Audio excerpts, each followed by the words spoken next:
Et on fait une seule verre de Dieu ce matin pour sa main, pour tout ce qu'il a fait. C'est pourquoi je veux dire, mon âme est tranquille auprès de celui qui tout fait dans ma vie, celui qui a tout fait. Il y en a qui étaient troublés et qui continuent d'être troublés. Je ne peux être troublé quand Jésus suis avec moi. Seigneur, sois élevé. Oui, Seigneur, mon âme est tranquille auprès de toi, car tu es pour moi une citadelle. Dis encore, Seigneur, mon âme est tranquille.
Oh Seigneur, mon âme est tranquille auprès de toi, car tu es pour moi une citadelle.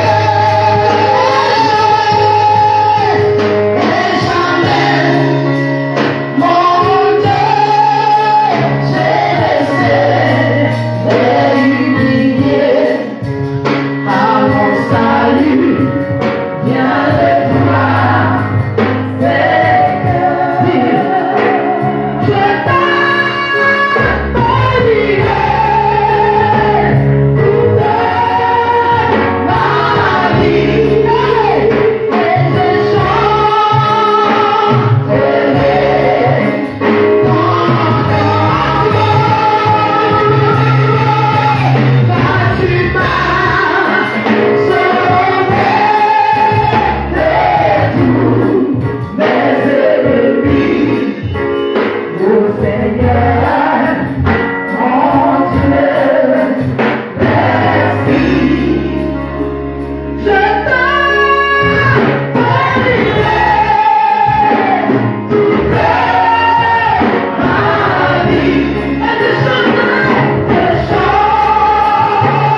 matin, Seigneur. Je veux glorifier ton nom, Seigneur, pour ta fidélité. Toi, Seigneur, qui pourvois mes besoins, Seigneur. Toi qui ne m'as pas laissé tomber, Éternel. Toi qui as déjoué les pièges de mes adversaires, Seigneur. Toi qui as combattu pour ma vie. Toi qui ne m'as pas rejeté. Toi qui ne m'as pas abandonné. Toi qui ne m'as pas tué. Quel Dieu merveilleux, quel Dieu puissant, quel Dieu redoutable tu es, Seigneur. Je ne peux que bénir ton nom ce matin. Je ne peux que louer ton nom ce matin.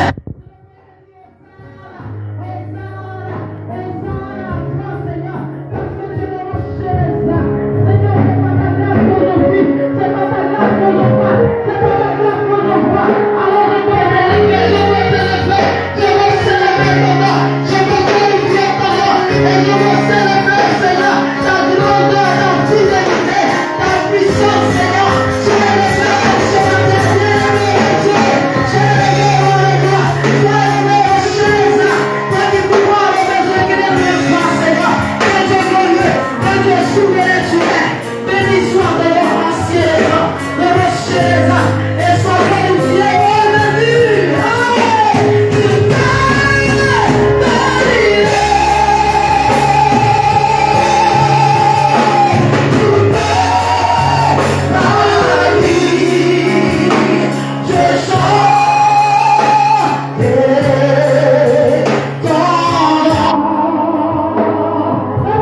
Comparable à toi, nul ne peut s'égaler à toi. Oh, combien de fois tu es si grand, si bon, si merveilleux, si glorieux. Tu as tellement fait de bon, et tu es tellement grand, merveilleux. Et au-dessus de tout, tu n'as pas de semblable. Nul n'est comparable à toi. Toi le rocher de ma vie. Oh Seigneur, qui est comme toi? L'Éternel, le Saint des Saints, l'ancien des temps, le rocher des âmes. Le Père, véritable Dieu, notre Seigneur et Sauveur, nul n'est comparable à toi. Ce matin, nous voulons t'élever, nous voulons te magnifier, nous voulons t'exalter, nous voulons te rendre toute la gloire, nous voulons te célébrer, Seigneur, t'acclamer pour toutes tes hauts faits, pour tous tes grands bienfaits. Qui est comme toi? Qui est comme toi, Seigneur? Qui est comme toi? Tu es le véritable Dieu. Sois élevé, sois magnifié, sois exalté. Je lève les yeux vers le montagne,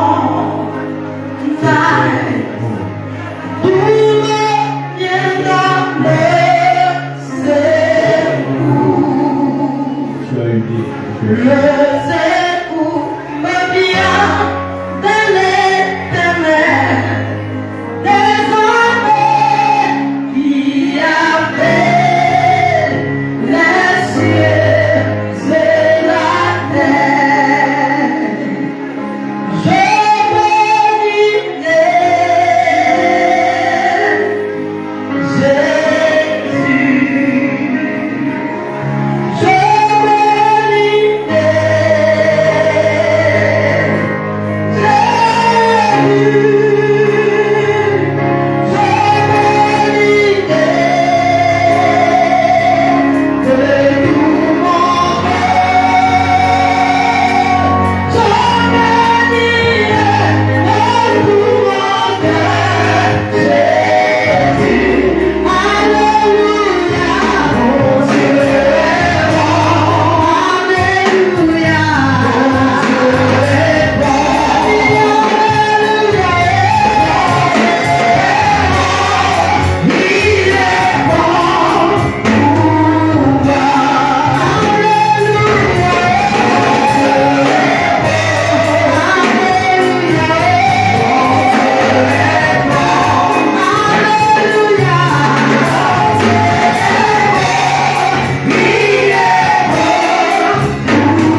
ce matin.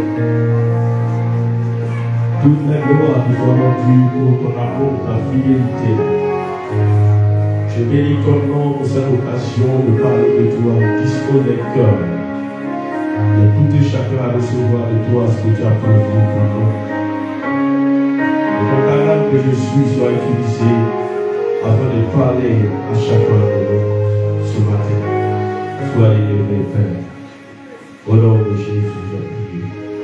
Amen. Alléluia. Tu vas t'asseoir. Que le Seigneur bénisse la vie de chacun de nous et bénisse ta présence. Et nous sommes au dimanche 5, nous sommes à notre premier culte de l'année 2025. Et malheureusement, certains n'ont pas encore compris le sens réel de leur engagement avec Christ. Il y en a, ils pensent, le 30e, ils sont venus, on a prié pour eux, ils ont bien commencé l'année, c'est parti comme ça. Tu vas les voir ici à la veille des Pâques. Elle dit les grandes occasions, c'est lamentable, c'est récurrent. Mais vous êtes des persévérants, vous êtes des durs, vous êtes des personnes qui savent ce que vous voulez dans le Seigneur. Je prie que vous continuiez dans cette marche-là. J'ai pour habitude de dire, le Seigneur n'a pas dit de venir sauver toute la terre, il a dit de prêcher, et celui qui entendra, qui prendra la décision sera sauvé. À un certain moment, il faut faire ce que tu peux selon ce que Dieu te donne comme force. Parce que quand tu vois un peu la manière dont les gens, aujourd'hui, beaucoup sont refroidis dans leur engagement avec le Seigneur, et après, quand ils sont dans des problèmes, ils sont obligés de courir derrière, chercher à être exaucés.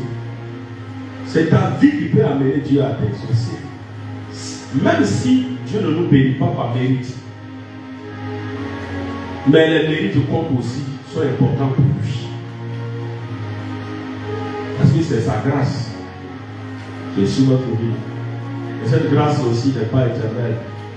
Arrivé à un certain moment, quand tu vois que c'est ton habitude, il faudrait qu'en 2025, nous changions nos habitudes. Certaines habitudes qui ne sont pas bonnes que nous connaissons, il faudrait que nous les changions. Que quelque chose puisse changer en nous pour que nous puissions être des personnes selon Dieu. Il n'y a pas une personne qui dit que 2024 ça n'a pas été difficile pour lui. 2024 a été une année très difficile. Et je vous ai dit ici, c'était une année de survie. Une année de survie. Une année de difficile. Mais on s'est maintenu. Et ce n'est pas parce que nous sommes méritants. Ce n'est pas parce que nous sommes justes. Mais c'est la grâce de Dieu. Mais il faudra aussi que 2025 tu travailles à ce que cette grâce-là puisse croître davantage sur ta vie. Donc, dès la base, tu dois te mettre dans des dispositions. C'est pourquoi il est important que, en ces pareilles circonstances, nous commençons l'année avec le Seigneur et dans la présence de Dieu. C'est très important. La dernière fois, j'ai dit quelles sont les 3 grandes raisons qui doivent nous amener à commencer devant Dieu et avec Dieu pour la nouvelle année. Une année ne peut pas s'écouler et tu vas commencer une nouvelle année sans dire merci à Dieu d'abord pour l'ancienne ou bien pour l'année écoulée. Ça, il faut être ingrat pour ne pas dire merci pour ce que tu as déjà reçu et puis chercher à demander autre. Donc si tu es là ce matin, c'est encore une expression de ta reconnaissance à Dieu pour ce qu'il a fait. Et en même temps, lui confier, présenter la nouvelle année qui commence.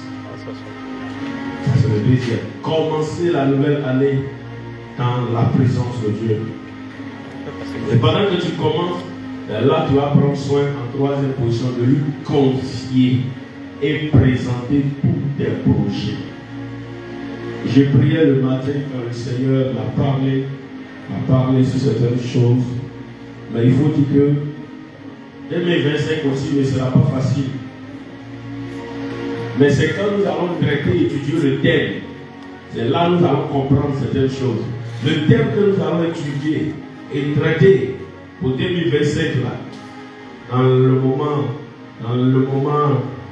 spécial, le moment spirituel que nous aurons en janvier, dans ce mois-là, nous allons comprendre que notre 2025, même si ce ne sera pas facile pour le monde entier, mais Dieu a une grâce particulière qui nous réserve.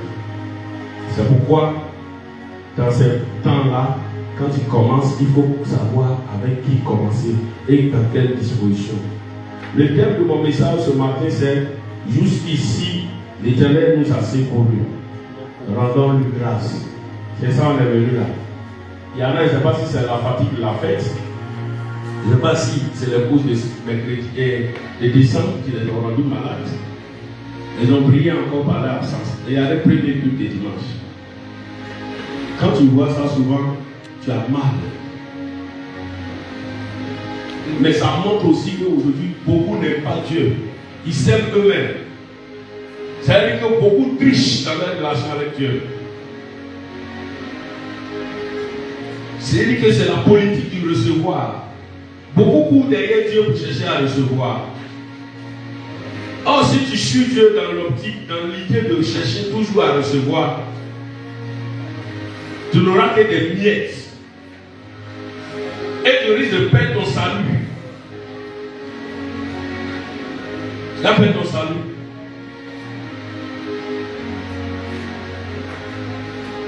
Jusqu'ici, le Seigneur Jésus nous a secourus. Rendons-lui grâce. Ou jusqu'ici, l'Éternel nous a secourus. Prenons nos Bibles. Dans le livre de 1 Samuel 7, verset 12, de Bénézer, nous connaissons beaucoup, ou pour la plupart, ce passage. 1 Samuel 7, verset 12.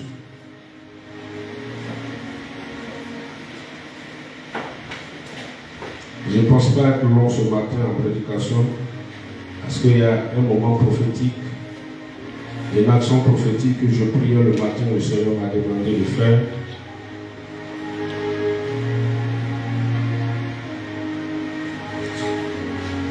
Et ce ne sera pas en direct. Ceux qui sont sur les plateformes qui nous suivent ailleurs, on va vous donner l'information sur la plateforme de la Roukissa. Et puis vous allez faire la même chose, poser ce même acte-là. Ça ne concerne pas seulement ceux qui sont avec nous à San Pedro, mais tous ceux qui sont dans les autres villes, dans les autres pays. 1 Samuel 7, verset 12. Samuel prit une pierre qu'il plaça entre Mizpa et Shem, et il appela du nom d'Eben-Ezer, en disant: jusqu'ici l'Éternel nous a secourus. Jusqu'ici l'Éternel nous a secourus. Comme je le disais d'entrée, du 1er janvier 2024 jusqu'au 37 décembre, ça n'a pas été facile. C'était une année très éprouvante. Les difficultés dans les foyers. La maman a rendu son témoignage, elle n'est pas la seule personne. Il y a eu des difficultés dans les foyers, des difficultés dans la santé des uns et des autres, des difficultés au travail, des difficultés dans la gestion financière, des difficultés d'ordre familial. Il y a eu tellement. On a eu des cas de décès où il faut réfléchir, bouger, faire des programmes, des organisations. Ça n'a pas été facile. 2024 a été très très très mouvementé pour nous. Mais, à la fin de cela, tu as eu la victoire. C'est ça qui est le plus important. Tu as eu la victoire parce que Dieu t'a permis de rentrer dans une nouvelle année. Mais il faudrait que je fasse un rappel pour que tu saches.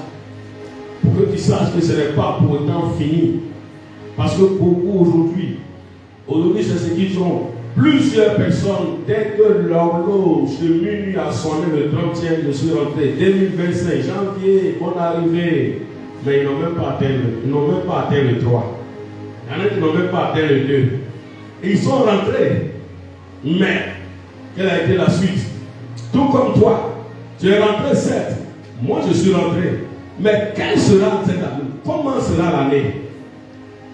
Tu peux rentrer dans l'année, tu peux même rester, être en vie jusqu'au 31 décembre 2025. Mais dans quelles conditions? Quelles sont les circonstances dans lesquelles tu seras pendant cette année-là? C'est ça. C'est pourquoi il faudrait que tu saches qui est ton compagnon, qui a été avec toi durant l'année 2024. Parce qu'il y a beaucoup qui sont ingrats. Beaucoup sont ingrats du fait que c'est vrai, Dieu a fait. Mais comme ils n'ont pas reçu certaines choses qu'ils espéraient, donc leur choix n'est pas complète. Elle n'est pas totale. Ils sont là et puis ils sont ailleurs. Ils n'arrivent même pas à exprimer leur reconnaissance à Dieu. Ils n'arrivent même pas à manifester de la joie. Ils n'arrivent même pas à être libérés de la quête.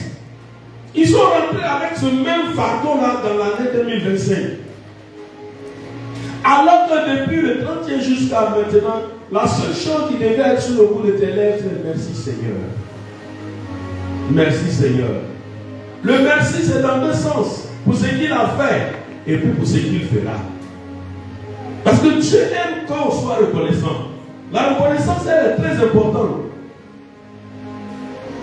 C'est un motivateur pour que d'autres choses viennent. Beaucoup ne sont pas reconnaissants. Il y a eu des accidents. Si tu vois dans quelles circonstances le Seigneur a sorti certains des accidents, nous tous, nous avons parlé des accidents. Nous, on conduit. Mais c'est la grâce de Dieu. Et il y a des cas même tu freines, ou il y a des cas même, dès que le cas passe devant, tu te rends compte que si ce n'est pas le Seigneur, ce n'est pas possible, ce n'était pas évident. Et il y a des fois où tu vois la main de Dieu, c'est comme s'il y avait une main physique même qui est là qui est en train d'agir. Il y a des situations où tu te dis, mais Seigneur, regardez un peu quand nous sommes partis à Inaki Pascal, tous les villages que nous avons sillonnés cette année pour l'évangélisation, l'année 2024 pour l'évangélisation. C'est-à-dire que c'est comme si la main physique même de Dieu était là pour attraper les pluies pendant ces programmes-là, la pluie pendant ces programmes-là. On a vu l'œuvre de Dieu, on a vu l'action puissante du Seigneur. Quand nous sommes partis à Mouriaco pour les funérailles de notre frère Benjamin, on a vu la main de Dieu. Quand nous sommes partis à Mouriaco, nous avons vu pour les funérailles de papa, on a vu la main de Dieu. Tous ces villages que nous avons sillonnés, nous avons vu la main de Dieu. Dans toi, tes déplacements, tu as vu la main de Dieu. Pendant que tu bougeais, pendant que tu partais ici, ça et là, tu as vu la main de Dieu. Même à la maison, même quand c'était difficile, même quand tu n'avais rien à manger, il a suffi seulement que tu cries. Il a suffi seulement que la situation soit pour quelques heures et tu as décanté à la fin. Tu as vu la main de Dieu.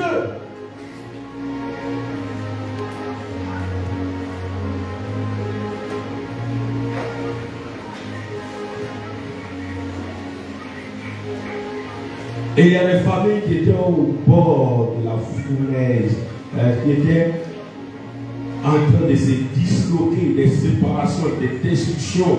Et il y avait tellement de situations. Mais tu as vu la main de Dieu. Tes ennemis avaient tout préparé. Ils avaient tout préparé. Ils avaient tout programmé. Et il y a des accidents. J'ai prié le matin, puis le Seigneur me montrait. C'est comme un film. Il me montrait les accidents. Il me montrait les étouffements. Vous qui, un peu seulement, c'est vrai, il y en a qui sont parfois malades. Mais un peu seulement, souvent, ils s'étouffent là.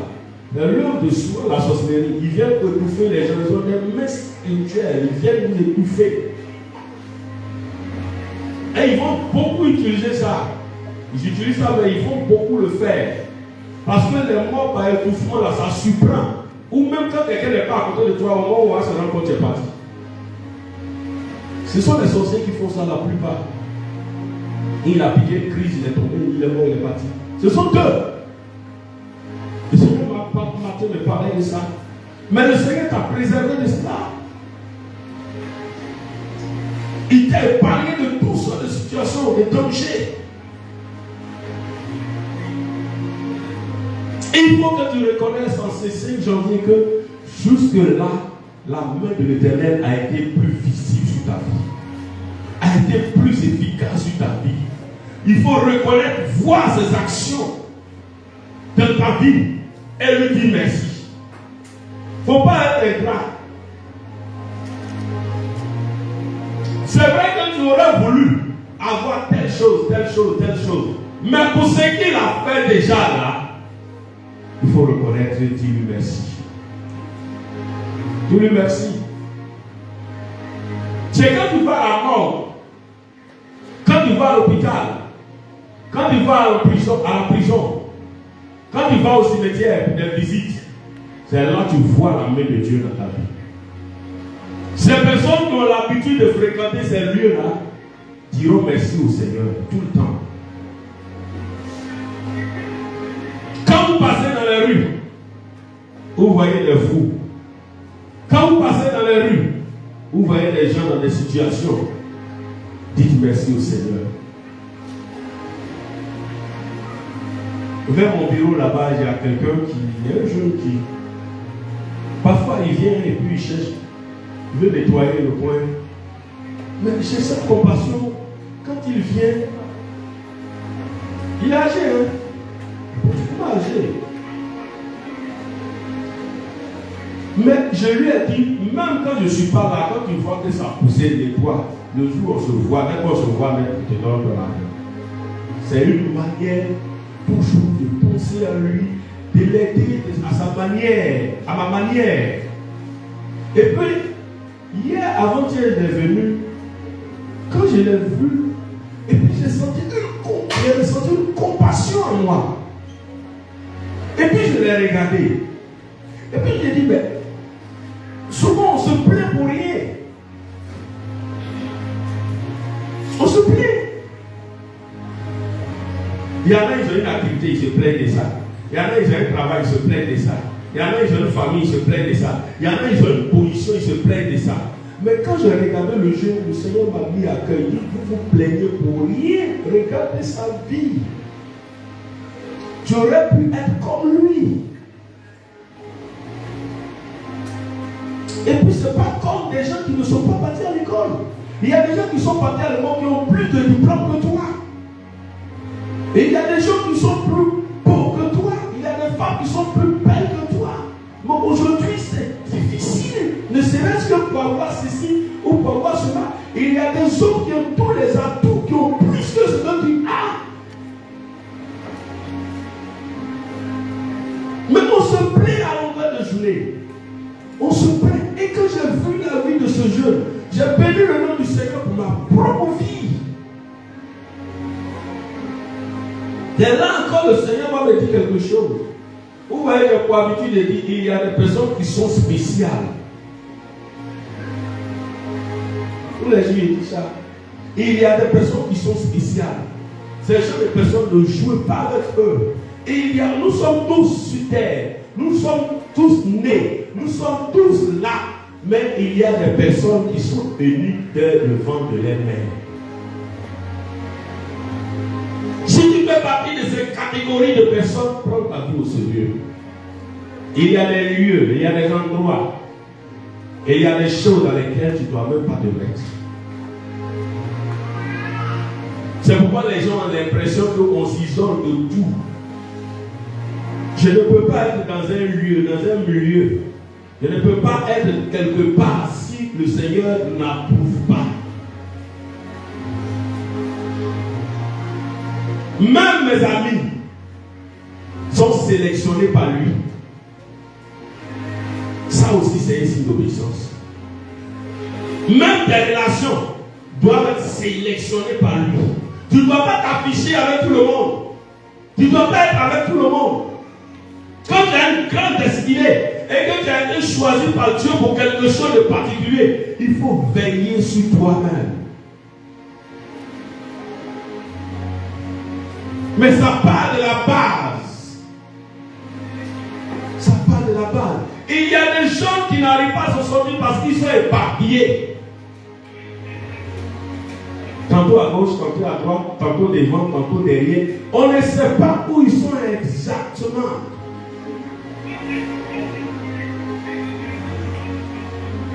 Je priais le matin pour le village, pour mon village, pour Amorioko. Quand le Seigneur va me donner un message pour le village, j'ai pris pour chaque village où les annexes sont. Chaque fois que je prie, je le fais. Et voilà ce qu'il va me dire. Il y en a qui étaient chrétiens. Ou bien il y en a qui partaient à l'église. Mais qui se sont retrouvés dans certains milieux. Et aujourd'hui qui ont été initiés à la sorcellerie. C'est-à-dire quoi qu'ils vont à l'église toujours, mais ils sont devenus sorciers ou ils sont devenus sorcières. C'est pour ça, quand vous êtes dans les villages, là, c'est ce travail-là, c'est pourquoi les sorciers vous combattent. Mais ces personnes-là, il y en a qui sont coincés dans ça. Ils veulent revenir, mais ils ne savent comment faire. Quand les gens les voient, ils pensent qu'ils sont encore, ils sont chrétiens alors qu'ils ne le sont plus. Ou bien ils ne l'ont jamais été. Et il m'a présenté même des communautés. Donc quand vous partez dans ces localités, quand on vous combat, ce n'est pas un hasard. Mais dans ces villages-là, les annexes qui sont là-bas, quelle que soit la situation, les pasteurs, les responsables de là-bas ont triomphé. Parce que le Seigneur les a secourus. Dieu a été avec eux. Regardez dans nos familles. Chaque fois que moi j'arrive au village, dans ma famille, c'est un combat. Il y a deux groupes. Il y a un groupe qui est pour le Seigneur, qui est content que je sois là. Et puis il y a le monde des ténèbres qui est fâché que je sois là. Le 5 décembre, j'étais au village, j'ai fait un tour là-bas. Je les ai supprimés tous. Mais je n'ai jamais eu peur d'aller chez moi. Au contraire, quand je vois, quand je viens, qu'ils savent, ceux qui savent, et qui sont dans le monde des ténèbres, ils ont peur. Parce qu'ils savent comment j'aime mon Dieu. Je n'ai pas dit j'ai la puissance de l'Église, j'ai toute la puissance du ciel sur moi. Mais j'aime mon Dieu. Et mon Dieu, il me secoue, il me précède et il m'accompagne. Parce que je l'aime. Mais quand on aime Dieu, il faut devoir le manifester. Ce n'est pas un amour qui reste seulement dans la bouche. Quand on est reconnaissant à Dieu, il faut l'exprimer. Ce n'est pas seulement dans la bouche le chanter. Il faut l'exprimer.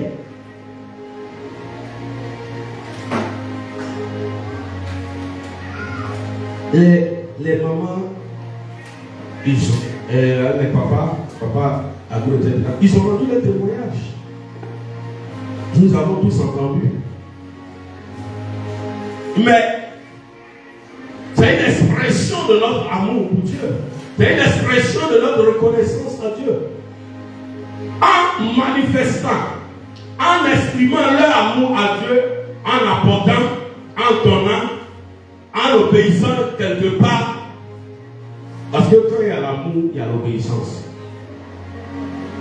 Oui. Quand tu aimes quelqu'un, là, tu obéis. Tu obéis. Souvent même là, il y a des choses, il n'a pas besoin de te dire, mais tu cherches au fond de toi-même. Qu'est-ce qu'il aime, qu'est-ce qu'il n'aime pas. Les femmes qui veulent se marier, qui font des études sur les hommes là, pour pouvoir lui plaire, c'est la même chose. Et là, c'est un amour suprême, ce que nous avons pour Dieu. Tellement on aime Dieu, on veut tellement plaire à Dieu, on cherche à savoir ce qu'il aime et ce qu'il n'aime pas. Et ce que Dieu aime, ce que Dieu n'aime pas se trouve dans sa parole. Et quand nous l'étudions, nous le savons. C'est pourquoi on n'a pas besoin d'aller être, comme on appelle des scientifiques, ou bien je ne sais quoi sur cela pour découvrir Dieu. Dieu ne se découvre pas, Dieu se révèle.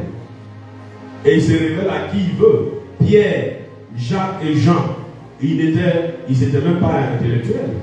C'était des pécheurs. Ils n'avaient aucune culture instructive. Ils n'étaient pas instruits.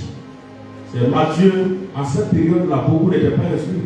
Et Matthieu était collecteur d'impôts. Matthieu était instruit.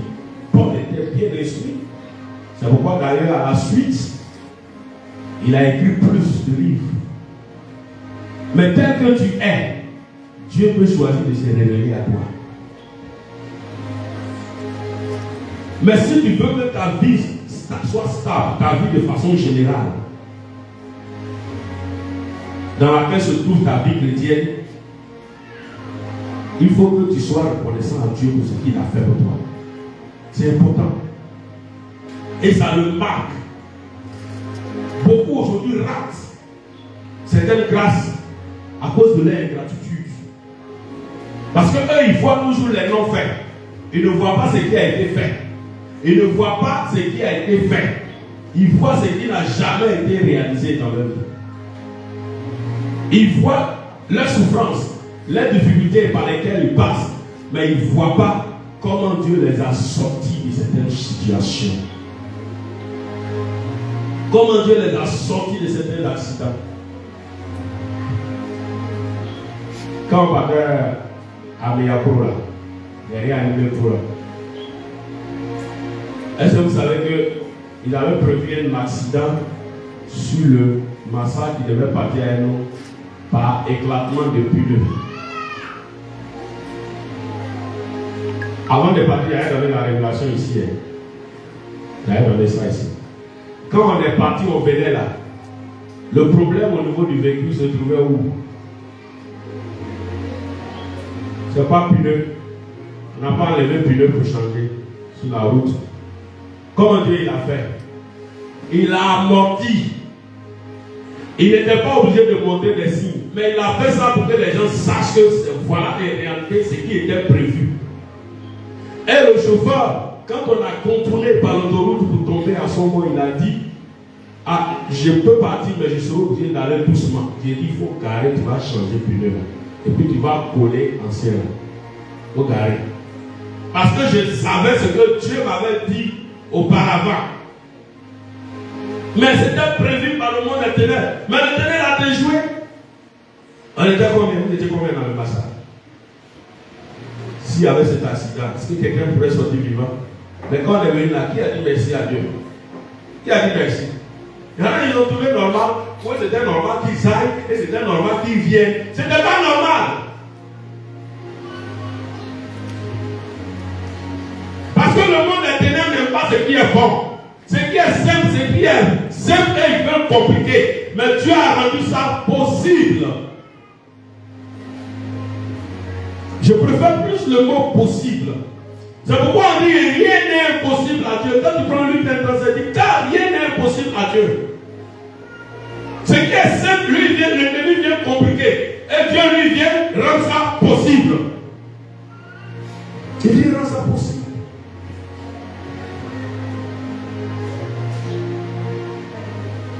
Et il y a des situations dans lesquelles quand tu sors de là, tu dis mais Seigneur, il n'a pas ton pareil. On était à Coco récemment, le dimanche du culte. Quand j'étais là, mes yeux étaient fermés et j'étais là. Le Seigneur me montre une vision. La bâche sur laquelle nous étions assises, l'autre côté s'est affaissé et le fer s'est tombé carrément, descendu sur nous et il y a des blessés. Le dimanche passé, il dit Seigneur, si tu révèles, c'est que tu as déjà réagi, déjà accompli. Car la Bible dit rien n'est impossible à Dieu. C'est ce qu'ils veulent faire. Ce qui est simple, ils veulent compliquer. Mais toi, tu rends la chose possible parce que tu es notre Père, tu es notre Seigneur, tu es notre Dieu. Tu es tout pour nous. On est venu ici, là, ce n'est pas pour l'homme, c'est pour toi. Donc, la manière dont ils ont programmé là, toi-même gère. On était les pieds à un fer.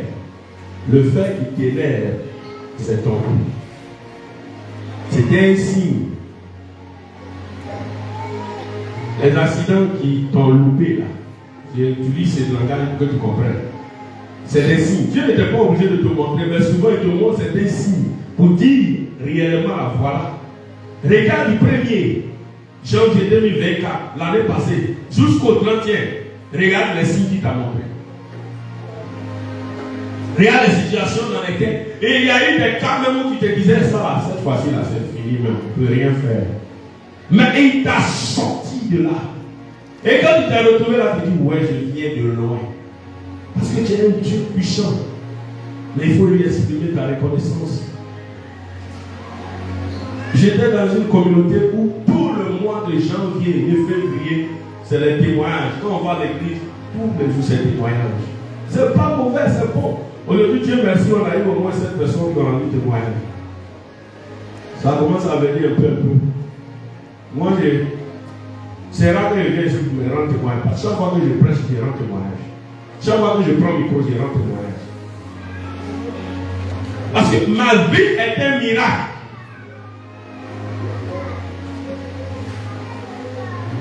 Ma famille, mon travail, mon foyer, mon ministère, ma santé, tout ce que j'ai, tout ce que je suis, c'est un témoignage.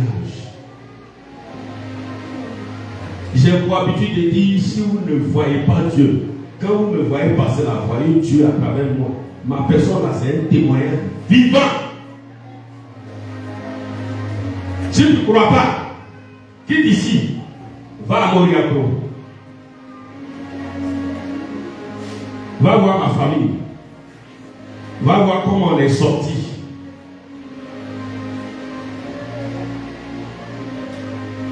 Va à la Légion de gendarmerie. Si tu n'es pas tombé sur quelqu'un qui voudrait me salir, mais va et puis va à la base. Quelqu'un qui m'a connu du début jusqu'à maintenant. Comment je suis resté ferme. Comment le Seigneur m'a fait sortir de certaines situations. Quels sont ceux qui m'ont combattu dans la vie courante, même sur le volet professionnel, sur le volet familial, dans tous les sens. Tout ça, c'est un témoignage. Ce n'est pas ceux qui vont te combattre qui vont manquer.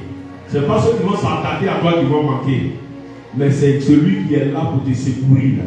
C'est là qui est le problème. C'est ça qui doit être ta préoccupation. Mais toi, tu as le grand Dieu, tu as le véritable, tu as Jésus-Christ qui te secourt. Il faudrait que tu sois reconnaissant.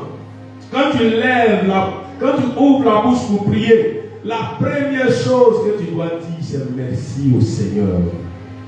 On lui dit merci.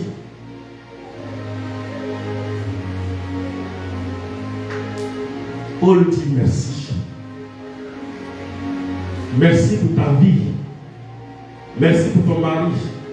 Merci pour ton enfant. Pour tes enfants. Merci pour ta femme. Merci pour tes parents. Merci pour tes frères. Merci pour tes soeurs. Merci pour ton entourage.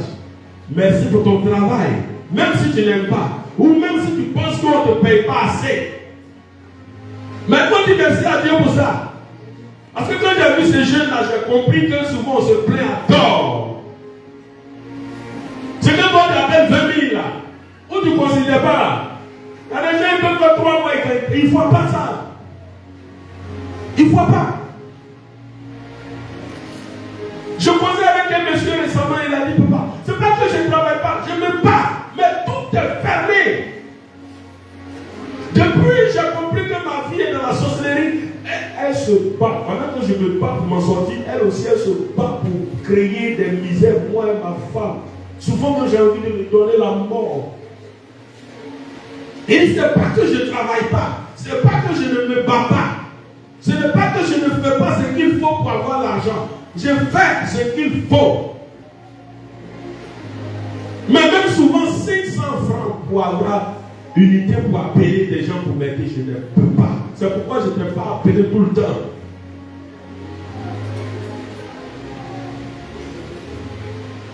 On a dit, il y a des gens qui ont connexion illimitée. Même si tu as volé le wifi des gens, mais tu l'as vu quand même. Même si tu es sous couvert que chez toi à la maison, ton papa ou ta maman a souscrit au wifi. Il y a un wifi là, tu dors sous ventilateur, sous climatiseur. C'est une grâce. Tout ce que tu as là, c'est une grâce. Moi, j'étais à Yopougon. Quand je partais à l'école, On partait étudier sur lampadaire. La maison où il était, il n'y a pas courant. Il était à Sikochi, d'abord avant de me retrouver à la cité Mississippi. Il n'y a pas courant. Il n'y a pas l'eau, il n'y a pas courant. On partait étudier sous lampadaire. Sikochi là-bas. Je m'assois sous lampadaire puis j'étudiais. Aujourd'hui, les enfants, quand souvent on les regarde, et puis j'ai un comportement d'impolitesse qui est en train de naître dans la société. Les réseaux sociaux sont en train d'amplifier ça. Quand tu veux parler de avant nous, il dit, oh, il dit là, il s'est dit que tu vas mentir. C'est une ruse de la sorcellerie du démon pour pouvoir détourner l'attention des enfants. Ils pensent que leurs parents qui leur parlent, ils mentent. Il n'est pas obligé de te dire ça. Ils prennent les parents de leurs parents comme des grains. Quand le vieux me dit avant nous, il dit, il va gonfler notre ventre. Et les réseaux sociaux ont commencé à amplifier. Et puis les enfants se sont mis dedans. Donc quand le père dit avant, ils ne prennent plus au sérieux. C'est le monde des ténèbres qui est en train de vous blaguer. Quand vos parents disent avant, là, prenez le temps d'écouter. Ça va vous sauver. Un enfant qui n'écoute pas les conseils de ses parents, et il est bien parti pour être détruit par le monde des ténèbres. Jusqu'ici, le ténèbre nous a secourus. Soyons reconnaissants par nos lèvres, par nos témoignages, dans nos prières. Soyons reconnaissants par le soutien qu'on apporte à l'œuvre de Dieu. Les gens ont témoigné. On a pour habitude de dire aujourd'hui, quand il s'agit de donner à Dieu, les gens se plaignent. On donne trop à l'église, on donne trop. Vendredi, j'ai dit ici, ceux qui parlent même là, c'est eux qui ne donnent rien là. Quand tu fais le calcul de l'argent apporté au Seigneur, du 1er janvier au 31 décembre de l'année en cours, ça ne vaut même pas 200 000. Oui, ça ne vaut pas. C'est eux là qui se plaignent. Ceux qui donnent des millions là, des centaines de mille là, ils ne se plaignent pas. Dieu les bénit. Parce que pour que quelqu'un vienne donner 1 million au Seigneur, c'est qu'il a compris l'évangile. C'est qu'il a compris la parole de Dieu. Pour que quelqu'un vienne donner des centaines de mille pour l'œuvre de Dieu, on a rendu son témoignage. C'est qu'il a compris la parole de Dieu. Mais quand il a compris qu'il donne là, Dieu ne peut pas le laisser. J'ai toujours dit que Dieu ne doit à personne. Et Dieu ne doit jamais rien à personne. Dieu ne doit pas à quelqu'un. D'abord, avant de venir lui donner, c'est toi qui lui dois. Et ce que même qui apporte pour son œuvre ou bien pour un serviteur de Dieu ou bien pour sa maison, même ça ne peut pas compenser ce que tu lui dois. Donc ça veut dire que dans cet amour-là, lui, il te fait poser des actes pour que tu sois encore plus béni. Mais comme on est avare, on est payé, on est raisonnable, on pense qu'apporter à Dieu, regardez les gens qui paient des tickets de 100 millions, de 500 000, de combien de temps pour aller regarder le concert. Et puis là-bas, on ne se plaît pas. Et il y a des marques carrément délocalisent pour envoyer au Qatar ou bien dans les pays arabes pour que les grands financiers de là-bas, ils payent pour aller regarder.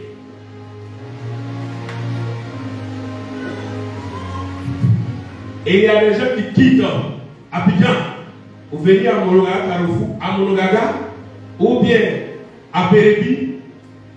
En 2 soirées ou bien en une journée, ils peuvent dépenser 2 millions pour ça. Là, les gens ne voient pas gaspillage. Quand tu prends 1000 francs ou bien 2000 ou bien 500 000 pour aller donner à un pasteur, ou bien à l'œuvre de Dieu, ou bien à l'église, on voit qu'on fait du gaspillage. Mais chacun investit pour son royaume. Moi, je suis chrétien, je suis fils de Dieu, je suis dans le royaume de Dieu. J'investis dans là où je suis. C'est parce que nous, les chrétiens, comme on a avare raisonnable, on doit accompagner les païens. Là où ils investissent là, ça se leur monte. Maintenant, pourquoi toi, tu vas te joindre à eux pour parler? Parce que tu paies. C'est pourquoi quelqu'un disait, tu as donné combien même? Tu as donné combien? Si Dieu te dit aujourd'hui, là, mon fils ou bien ma fille, il va même, c'est même pas celui qui t'appelle mon fils même. Et quelqu'un à qui Dieu va parler de ça, il ne va pas l'appeler fils. Là, dit ma créature, aujourd'hui où tu es assis là, il faut faire le point de ce que tu as donné depuis que je t'ai créé. Et puis il va te rembourser. Comme c'est toi, toujours, tu te plais. Alors qu'on oublie que nous sommes simplement des étendants. Les richesses, les biens, même le souffle de vie, là, Dieu nous donne, il nous prête ça pour un temps. L'argent que toi tu penses que tu as à cause de ça aujourd'hui, les biens matériels que tu as à cause de ça aujourd'hui, on ne peut pas t'attraper. Dieu t'a prêté ça, il te rappelle ça. Maintenant, si tu allais tuer quelqu'un pour avoir, il ne t'a pas prêté, tu as forcé. Ça, il te dit ça. Il ne t'a pas prêté. Si tu allais faire des rituels, ou tu allais faire des choses que toi-même tu sais que tu as eu, ça tu as forcé. Mais tu vas lui rendre compte. Dans notre reconnaissance, nos biens, notre personne, l'offrande de notre personne à Dieu, c'est une expression de notre reconnaissance à Dieu. Il y a des gens qui ont dit évangélisation, ils sont toujours malades.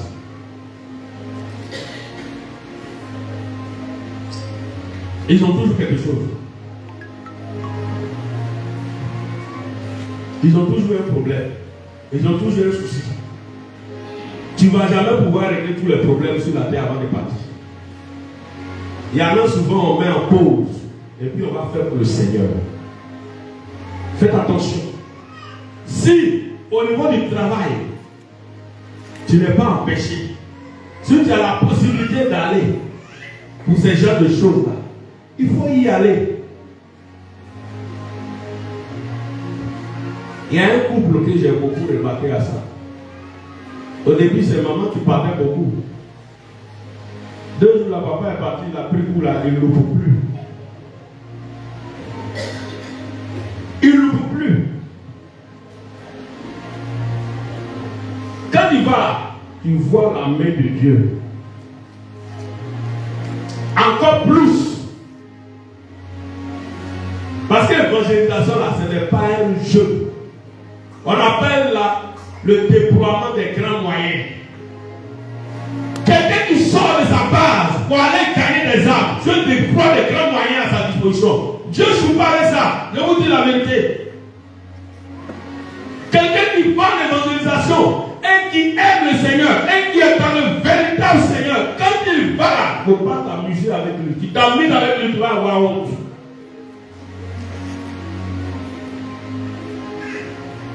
Il y avait un programme d'évangélisation à Assois-Province d'Aoubro là-bas. Et je devais terminer à 18h quand j'ai quitté San Pedro le matin. À quel moment j'allais arriver? Je n'ai pas voulu prendre direct. Je suis passé par Abidjan. J'arrive à Abidjan déjà, il était pratiquement vers 15h. En ce moment-là, pas les cas comme ça, les compagnies, les massages, je devais prendre pour partir. Et je courais, quand je suis descendu à la gare, je courais quand le Massa m'a vu venir à la porte, il venait vers moi, il dit, viens, c'est vous qui venez de San Pedro, il dit oui. Il dit, il y a quelqu'un qui a appelé, il dit, il y a un client qui vient de San Pedro, on n'a qu'à l'attendre.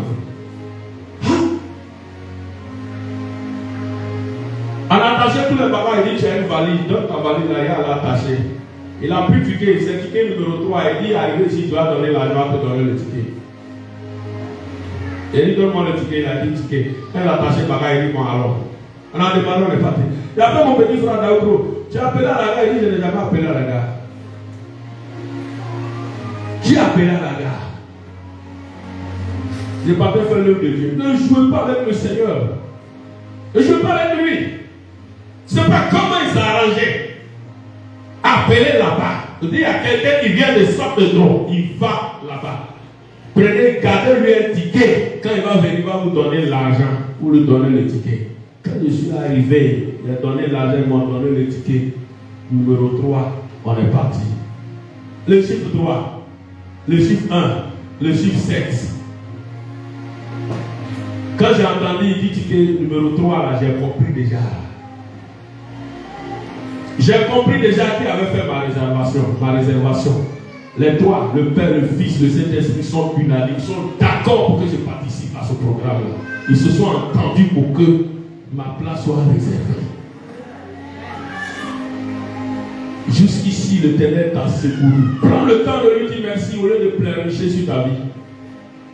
C'est quand tu vas prendre le temps de bien lui dire merci et que la communion sera bonne, tu vas voir que l'année nouvelle, même quand tout le monde est en feu, le monde entier est en feu, toi tu ne sens pas la chaleur. Parfois nous sommes en direct, il y a des témoignages, je ne peux pas. Vous voyez pourquoi la Bible dit ça quand on ne fait pas les témoignages pour montrer que Dieu est dans l'église, Dieu est ici. Mais dans les témoignages, il y a des gens souvent il faut protéger. C'est souvent par manque de sagesse, les gens se vont soumettre sur les réseaux sociaux, les témoignages, et puis on acclame. Vaya! Quand un bus tombe, le prophète s'il a donné un message avant, en 1850, on fait passer la vidéo pour dire qu'il a et il avait prophétisé sur l'accident de ce bus. C'est quoi on veut faire? Oh, on est malheureux des chrétiens.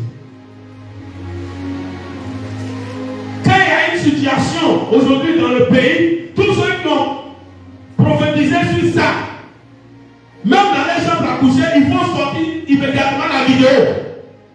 Et puis parler sur les réseaux sociaux. Et pour cette situation-là, j'avais dit qu'on allait gagner la canne. J'étais dans ma chambre, voilà la vidéo.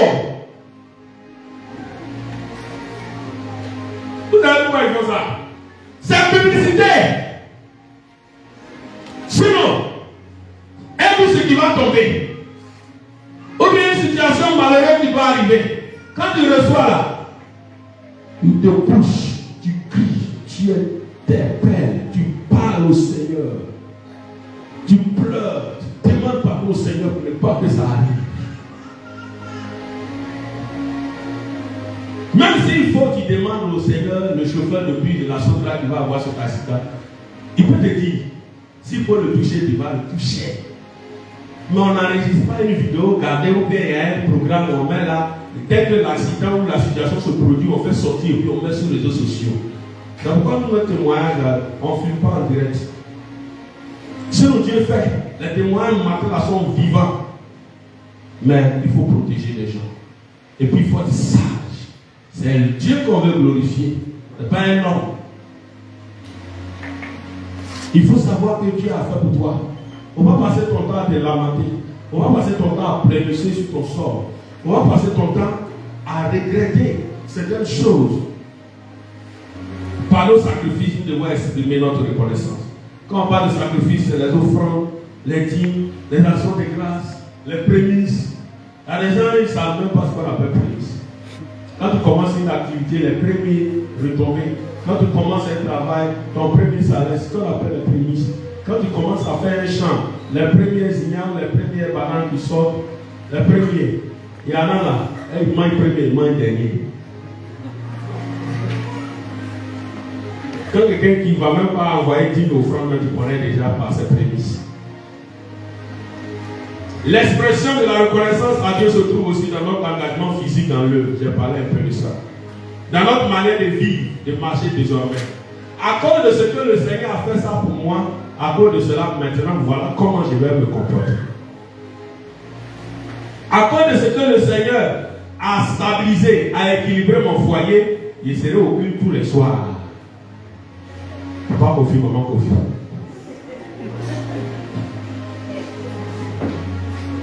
À cause de ce qu'il a stabilisé mon foyer, moi, Papa Kofi, chaque dimanche maintenant, je serai à l'église. Je ne vais plus aller jouer par là. En 2025, on va te programmer. Tu vas prêcher.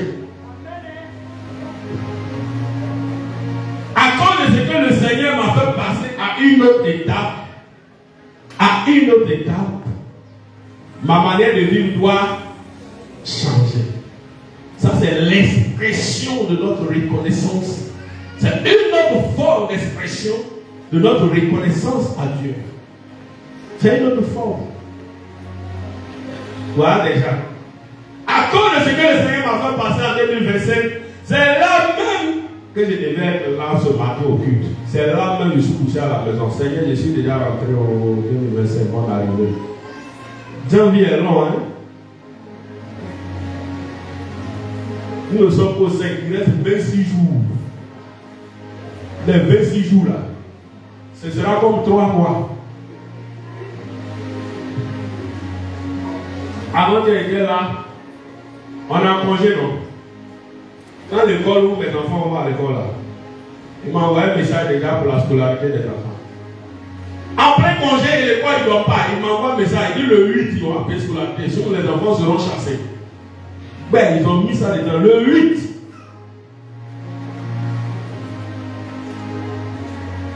Donc, pendant que tu bouges, même si hier il voulait aller à la plage, il voulait aller quelque part, en tout cas, ce message, il allait me freiner.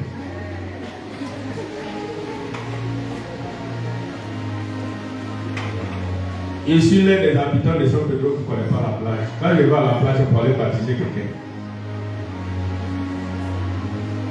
Tu vois, les gens disent, mais alors, Dieu, ceci, cela. C'est pas que je n'ai pas chaud, hein. C'est pas que je ne veux pas me faire de plaisir, hein. C'est pas que je ne peux pas chercher à me reposer. Moi, je me repose quand je vais au séminaire au travail. Et bien, quand on finit, je suis dans ma chambre d'hôtel, pendant que peut-être les autres sont en train de courir, je suis couché. Et puis je me repose. Mais à San Pedro ici, là, je ne peux pas me reposer. Quand certains appellent, tu ne décroches pas. Oui, papa, il est méchant. J'appelle papa, non, il ne décroche pas. Et il ne décroche pas. Il ne fait pas ceci. Je lui envoie vocal, il ne répond pas. Il a fait ceci, il ne répond pas. Si tu connais mon quotidien, tu vas avoir pitié de moi. Que le Seigneur nous bénisse. Et la grâce de Dieu soit sur la vie de chacun de nous. Je veux que tu sois reconnaissant au Seigneur. C'est par l'expression de ta reconnaissance à Dieu, tu vas voir qu'il va te bénir encore. Même si toute la terre tremble, mais là où tu seras, tu vas voir quelque chose de particulier. Tu seras dans le monde, mais tu ne seras pas du monde. C'est le thème que nous avons eu pour 2025. Quand on va développer, vous allez comprendre quelque chose. Tu seras avec des gens, mais quand ils viennent t'expliquer ce qu'ils vivent, et puis toi tu regardes leur situation, tu as compassion, mais tu te dis, mais pourquoi je ne vis pas cette situation-là? Parce que tu n'es pas comme eux. Tu es du monde, mais tu es dans le monde, mais tu n'es pas du monde. Toi, tu appartiens à un autre royaume. La nouvelle Jérusalem est venue vers toi. Et nous expérimentons cette nouvelle Jérusalem déjà sur terre avant d'aller là-bas. C'est ça que le Seigneur m'a révélé. Voilà la révélation de ce qu'il m'a donné pour 2025. Nous sommes dans le monde, mais nous sommes dans un monde à part. Et dans ce monde-là, notre situation est différente de ce que les autres peuvent vivre. Si nous avons compris. Même quand on dit le prix du carburant allait jusqu'à 1000 francs le litre, toi tu es là, mais tu ne sais pas. Parce qu'il sait comment il va s'arranger pour t'alléger la tâche par rapport à ça. C'est comme ça que le Seigneur veut qu'on comprenne. C'est la révélation des choses cachées. Mais le chrétien n'a pas compris. C'est un mystère. C'est un mystère. Même toutes les choses au marché, le prix a augmenté. Mais lui, il saura comment faire pour que toi tu puisses t'en sortir. Même si le marché du mariage est saturé, mais lui, il va t'envoyer ton Roméo. Ou il va t'envoyer ta Juliette. C'est comme ça que nous devons comprendre. Je suis en train d'entrer dans le thème de 2025. Même si dans ta famille, chaque année les gens meurent, même si tout le monde est programmé, mais à partir de toi, la lumière va commencer à s'éteindre. La mort va commencer à s'arrêter. Ces morts précoces là vont commencer à s'arrêter. La maman a témoigné et c'est une histoire vraie. Ce qu'elle a dit, c'est vrai. Ils ont vu qu'à partir d'elle, il y a un bouclier. Donc comment il faut faire? Ah, c'est elle-même qu'on doit éliminer. Parce que si elle n'est plus là, les autres n'ont pas plus. Mais il y a des gens ici, là, ils n'ont même pas compris pourquoi même ils sont chrétiens. Au lieu d'impacter positivement leur famille, c'est eux qui ne parlent jamais avec quelqu'un dans la famille. Là, le comportement, là, toute la famille, là, tout le monde les déteste. Parce qu'ils ont un mauvais comportement. Alors que toi, tu es la lumière, tu es la lampe de ta famille. Tu es la force de ta famille. À partir de toi, la mort précoce doit s'arrêter. À partir de toi, les situations difficiles là, doit s'arrêter. Dieu doit devoir faire quelque chose. J'ai dit tous les jours dans chaque famille dans le monde, que vous soyez chrétien ou pas, Dieu choisit toujours un pour les faire sortir de la situation de pauvreté. Toujours un. Si vous n'avez pas pu protéger pour vous, là, je vous dis tous les jours. Hier, j'étais là, le Seigneur me parlait. Mais c'est moi-même personnellement. Le Seigneur m'a dit, il dit, tu as une bénédiction pour l'Amérique. Tu as une grâce pour beaucoup de personnes. Quand tu as tes fils et tes filles, là, ils n'ont pas beaucoup prié pour toi, ils n'ont pas te soutenir. Il y en a là, si tu n'es pas là, ils ne vont pas pouvoir tenir un an.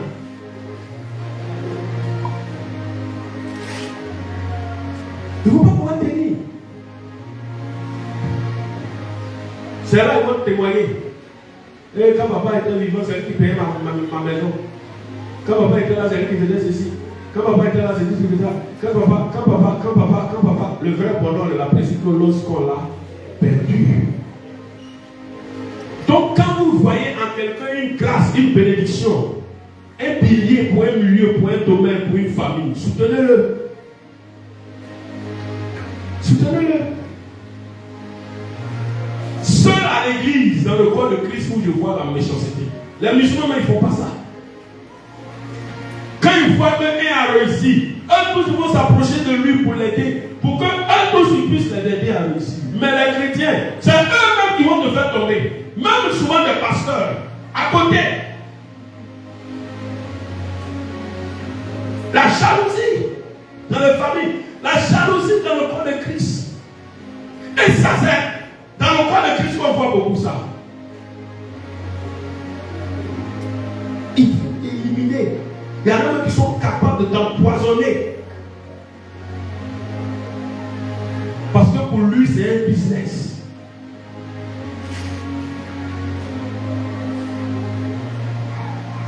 Pourquoi il dit toujours au Seigneur, quand Dieu vous a choisi pour être une force, un pilier quelque part, il y a des milieux que vous ne devez plus fréquenter. Il y a des personnes que vous ne devez plus fréquenter.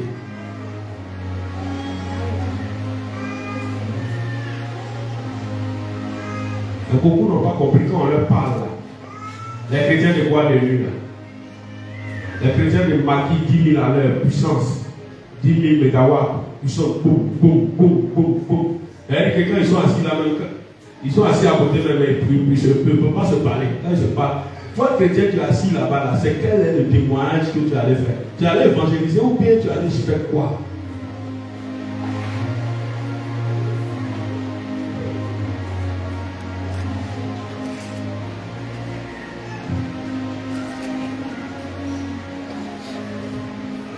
Un le pilier de ta famille.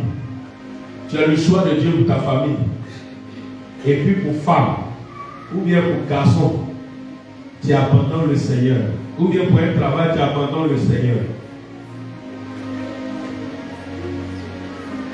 Et retenez ça une fois pour toutes. Tout ce que tu vas abandonner le Seigneur pour courir derrière là, la chose va te faire souffrir toute ta vie. Si vous n'avez pas compris, moi je vous dis ça. Moi, je devrais abandonner le Seigneur pour une femme. Et puis le Seigneur a dit, tu as fait ça. Et si elle dit à mes beaux-parents, Dieu me dit, si je fais ça, votre fille sera veuve. Et puis ma famille aura perdu. Parce qu'elle va se remarier. Je voulais épouser une femme, on dit, non, il faut être musulman d'abord. Tu n'es pas musulman, nous, on ne va pas te prendre. Si tu es musulman, tu donnes l'argent déjà, on va faire la dot derrière toi. Tu ne viens même pas ici. Mais à soi, toi, on va te coiffer, on va te raser, on va te donner un nom. Peut-être à l'air, je m'appelle Adama.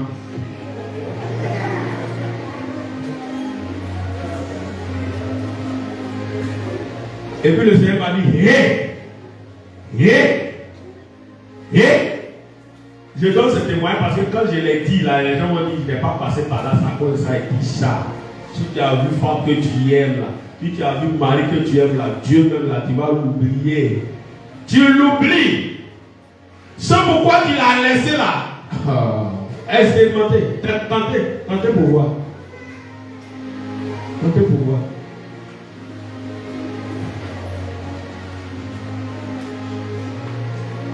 pourquoi quand tu veux te marier, il faut voir là où tu vas mettre ton pied pour ne pas que ça va t'empêcher de suivre Dieu. Que ce soit en femme comme en garçon. Tu peux perdre un mari, tu peux perdre une femme, tu peux perdre un enfant. Mais tu ne dois pas perdre ta communion avec le Seigneur.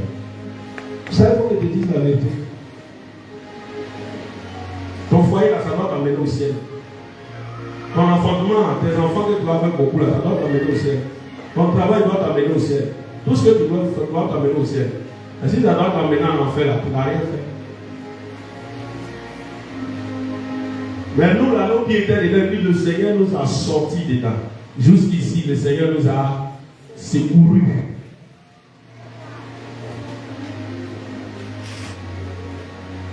Tu vas te tenir debout.